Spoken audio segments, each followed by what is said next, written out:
Hello friends, welcome to my channel. Video देखने से पहले सब्सक्राइब करना ना भूले। अब तक हमने देखा जुआंग लौट आया है, लेकिन अब का माहौल कुछ अलग है। अब यू जुआंग के पीछे नहीं, जुआंग यू के पीछे घूम रहा था। उससे बात करने की कोशिश कर रहा था, लेकिन यू उसे भाव नहीं देती।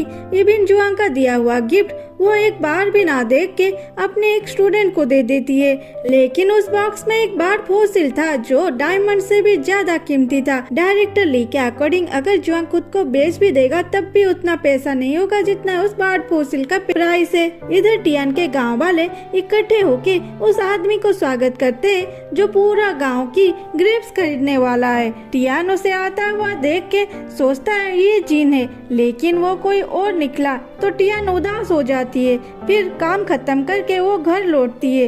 वो देखती है उसके घर में जिन बैठा है और वो दादी से बात कर रहा था। टियान आते ही उसे बोलती है निकल यहाँ से। दादी बोलती है टियान क्या गेस्ट से ऐसे बात करते हैं? जिन बोलता है टियान मेरी बात तो सुनो। ना टियान दादी की बात सुनती है ना जिन का, और बोलती है मैं तुम्हें देखना भी नहीं चाहती, बात क्या करूं? और जिन दादी के लिए लाया हुआ सारे गिफ्ट को फेंकने वाली थी और जिन के लाया हुआ सारे गिफ्ट को फेंकने वाली थी। जिन बोलता है ये सब मैंने दादी के लिए लाया हूँ। टियान उस गिफ्ट को फेंक के बोलती है तुम्हारा पेट ठीक है ना, तो तू खड़ा क्यों है? निकल यहाँ से, नहीं तो मैं पुलिस को बुलाऊंगी। और फोन निकालती है। दादी उससे फोन छीन के बोलती है बहुत हुआ, बंद करिए तमाशा। जिन बोलता है दादी आज टियान की मूड ठीक नहीं है इसलिए वो ऐसा कर रही है, मैं कल आऊंगा। टियान बोलती है कल भी मेरी मूड ऐसे ही रहेगा। जिन बोलता है तो मैं परसों आऊंगा, अगर तुम्हारी मूड फिर भी खराब होगा तो मैं तब तक आऊंगा जब तक तुम्हारी मूड ठीक नहीं होती। टियान बोलती है प्रेसिडेंट जिन आपको क्या हुआ है? क्या आपको और कोई नहीं मिल रही है जिसे आप चीट कर सको? दादी सुनो, ये एक धोखेबाज है, हम इसके चाल में और नहीं पड़ने वाले। दादी बोलती है ये धोखेबाज नहीं है, ये वो है जो हमारे गांव के सारे ग्रेप खरीदा है।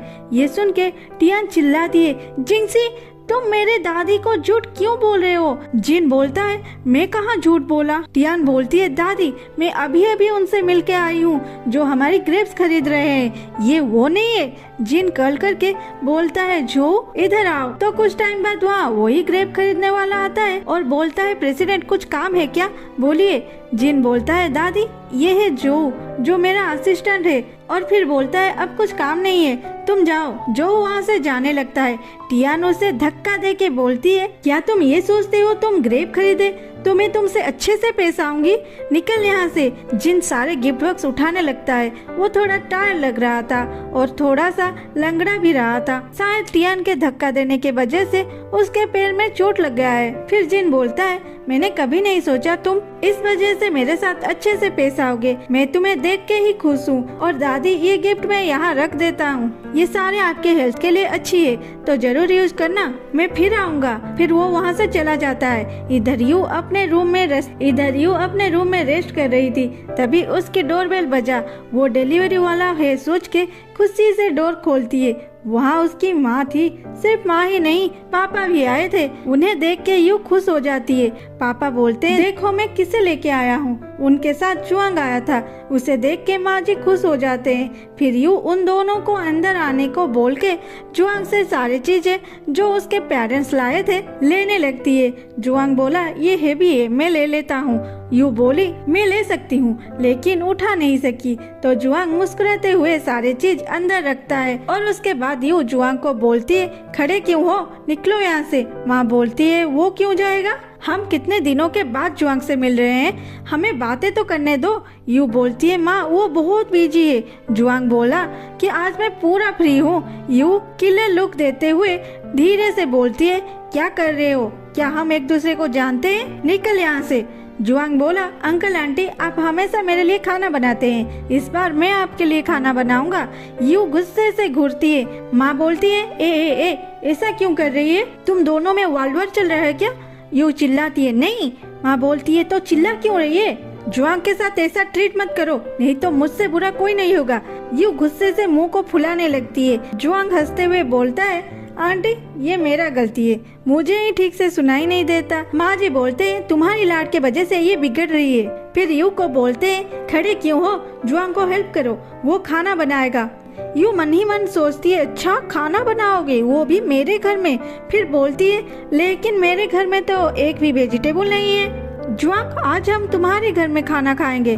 जुआंग बोलता है ठीक है, मैं अभी अभी ऑनलाइन वेजिटेबल ऑर्डर किया है, वो आधे घंटे में आ जाएगा, फिर खाना बनाएंगे। माँ और पापा खुश हो जाते हैं। यू सोचती है ठीक है तुम्हारी डिसीजन है ये, रिग्रेट मत करना। फिर जुआंग सभी को अपने घर लेके जाता है। पापा बोलते हैं ये घर इतना बड़ा क्यों लग रहा है, यू की रूम और ये एक ही है ना। माँ जी बोलते हैं ये लड़की अपने रूम को भूत कोठी बना के रखी है, इसीलिए तो ये रूम बड़ा दिख रहा है। देखो ये रूम कितनी क्लीन है, फ्लोर भी चमक रहा है।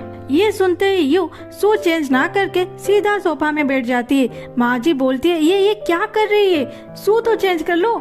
जुआंग बोलता है आंटी मैं आज फ्लोर साफ करने वाला हूँ, रहने दीजिए। माँ बोलती है ये सब तुम्हारा ही गलती है, इसे पूरा बिगाड़ के रखे हो। फिर यू को बोलती है जाओ जुआंग को हेल्प करो। यू हेल्प क्या करेगी, कहीं पानी के ग्लास गिरा देती है तो कहीं टिश्यू को चारों ओर फेंकने लगती है। जुआंग बोलता है यू तुम जाओ सोफा में बैठो, मैं ये सब साफ करके खाना बना के तुम्हें बुलाऊंगा।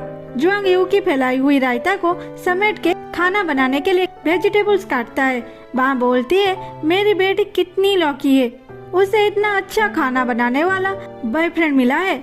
फिर खाना कंप्लीट होने के बाद खाना लेके डाइनिंग टेबल पे रखते हैं और यू को बोलते हैं हेल्प करने के लिए जाओ बाउल और चॉपस्टिक लाओ। वो जाके जुआंग को पूछती है कहाँ है, और जुआंग के कहने पर ड्रा खोलती है। वहाँ पे 2 कलर के चॉपस्टिक देख के हंसने लगती है। फिर डाइनिंग टेबल में अलग अलग कलर के चॉपस्टिक रखती है। माँ उसे गाली करते हुए पापा के साथ चेंज कर लेते हैं, लेकिन जुआंग ये देखते ही टेंशन में आ जाता है क्योंकि उसे ओसीडी था, उसे हर चीज साफ और परफेक्ट चाहिए था। वो बड़ी मुश्किल से खुद को कंट्रोल करके खाना खाता है तो यू माँ जी को खाना देने के बहाने कुछ नीचे गिरा देती है। जुआंग उसे टिश्यू लेके साफ करने लग जाता है। यू बोलती है अरे खाना खाओ बाद में साफ करोगे। जुआंग तब बहुत मुश्किल से खुद को कंट्रोल कर रहा था। यू मन ही मन सोचती है मेरे साथ खाना खाने चले थे, ये है मेरे साथ खाने का नतीजा, इतना प्राइस तो तुम्हें चुकाना ही पड़ेगा। फिर सारे खाना खाते हैं। फिर खाने के बाद यू बोलती है मैं जा रही हूँ। माँ बोलती है कहाँ जा रही है, उसने खाना बनाया तो तुम बर्तन साफ कर लो। यू मुस्कुराते हुए ठीक है बोल के बाल को उठा के फेंकने वाली ही थी, जुआंग पकड़ लेता है। यू बोलती है क्या डर गए, कहीं बाउल टूट ना जाए। जुआंग बोलता है नहीं, कहीं तुम्हें चोट ना लग जाए। ये सुन के यू चुप हो जाती है। फिर बोलती है मुझे नींद लग रही है, मैं जा रही हूँ। माँ जी बोलती है यू रुको। यू नहीं सुनती। फिर माँ बोलते हैं जुआंग सॉरी, मैं साफ कर देती हूँ बोल के बर्तन उठाने लगते हैं। जुआंग बोलता है नहीं आंटी मैं कर लूँगा, आप इतने दूर से आए हैं, जाके रेस्ट कीजिए।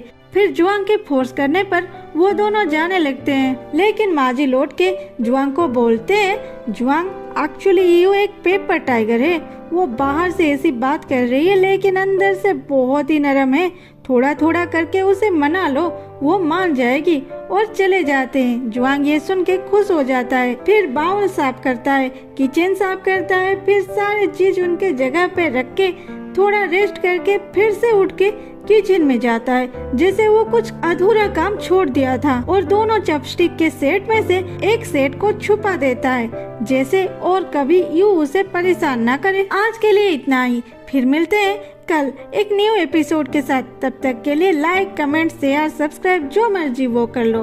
Bye bye, thank you for watching.